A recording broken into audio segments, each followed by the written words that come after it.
Hi everybody, my name is Rory June. So as you guys know, it's finally a little bit more consistent out as far as the weather. You know, it's a little bit warmer. It's about 60, 70 degrees here.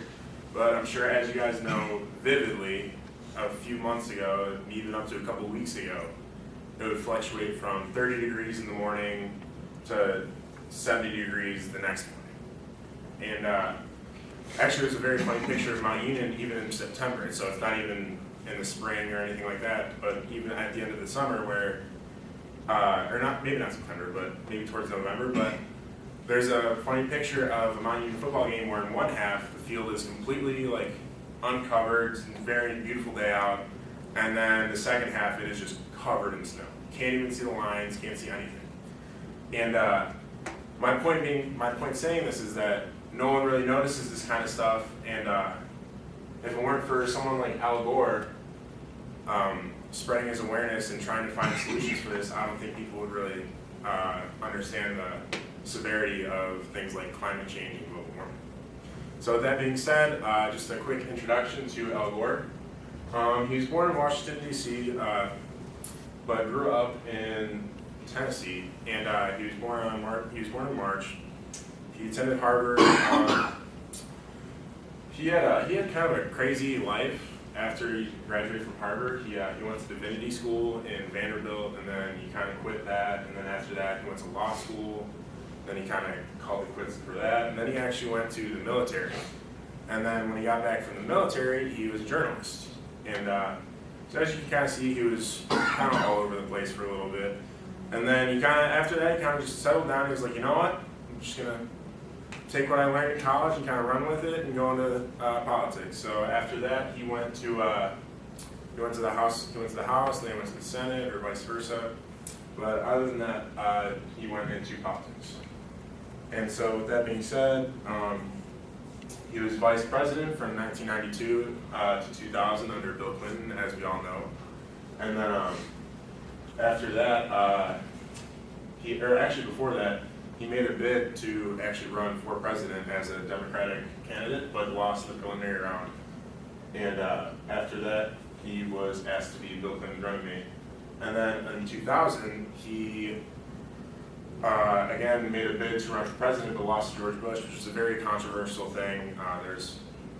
He won the popular vote just like Hillary Clinton had just won the popular vote, but he lost the electoral college votes, just like Trump had won them, so George Bush was elected into office. And actually, he first came very open and cautious about global warming when he was serving under Bill Clinton, which brings me to my next point, DISCOVER, which it stands for Deep Space Climate Observatory. He actually came up with this when he was under Bill Clinton in 1998. But people didn't really take things like climate change and global warming very seriously then. So it actually didn't get funded enough to be put into space until 2015.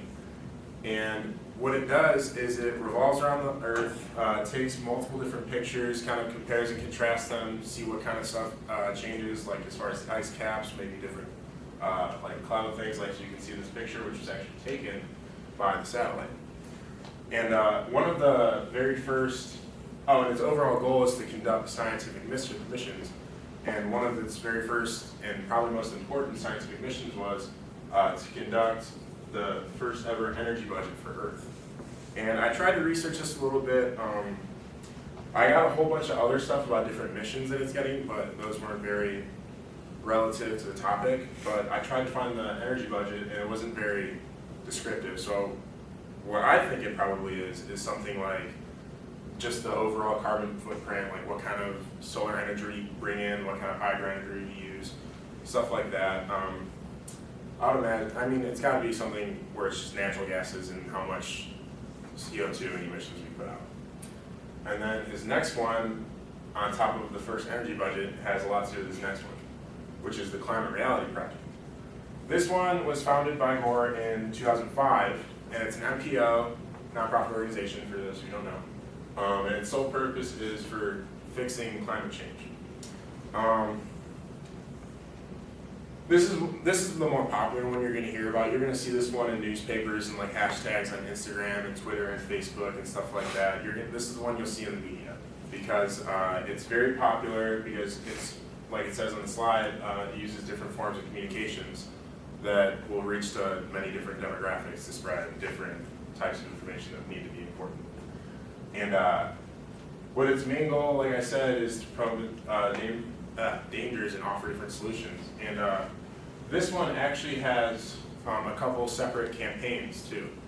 One of them is called I Am Pro Snow, and then that one is like sponsored by a lot of different professional snowboarders and professional skiers and different lodges, and they just kind of support, stop using these different things that are affecting our Earth because that's the only planet we have as of right now. And then there's Why and Why Not. And Why and Why Not is kind of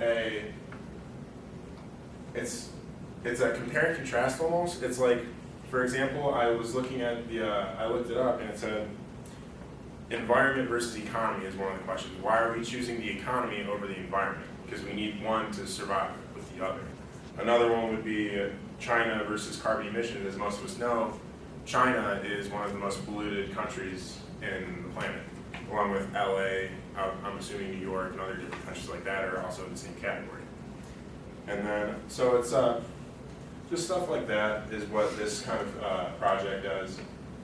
Notice you'll see all of it is pre-2007, which is when he won the Nobel Peace Prize. And then the next one would be Generation Investment Management. I thought this one was kind of cool just because it kind of relates to my major. And what it is it's it's founded in 2004.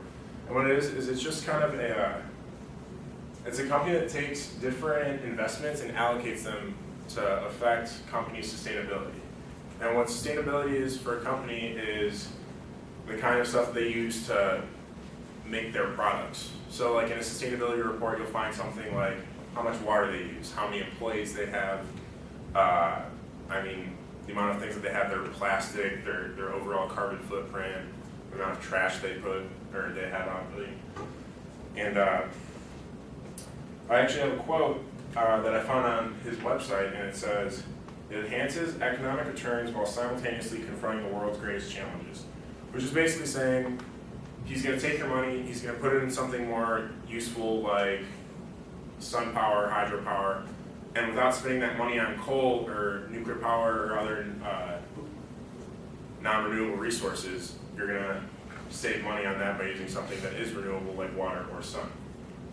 And then, like I said, it just kind of reallocates your resources and stuff like that. And then he's also, with this being said, he's very popular with dealing with what he does today. So that being said, just last year he gave a TED Talk, which is kind of a follow-up on both of his books, An Inconvenient Truth and then An Inconvenient Sequel, Truth to Power.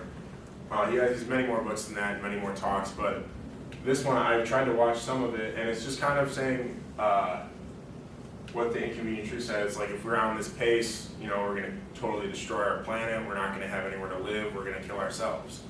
And then this one, the Case of Optimism, is him saying we've made really good progress, but there's still much more we can do.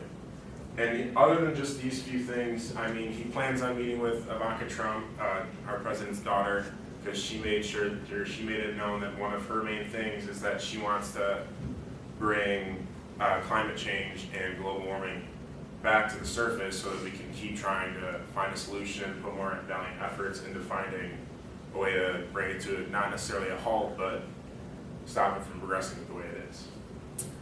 And in conclusion, like I said, he's still very active in what he's doing today. I don't know of any other politicians that support and try and find solutions for something like global warming. Like obviously Trump is doing the exact opposite by dropping however many bombs he just did in the Middle East. And then I looked up a study and it said over 1,300 cases were done to try and find a solution for global warming, but only 39 of them were supported by politicians.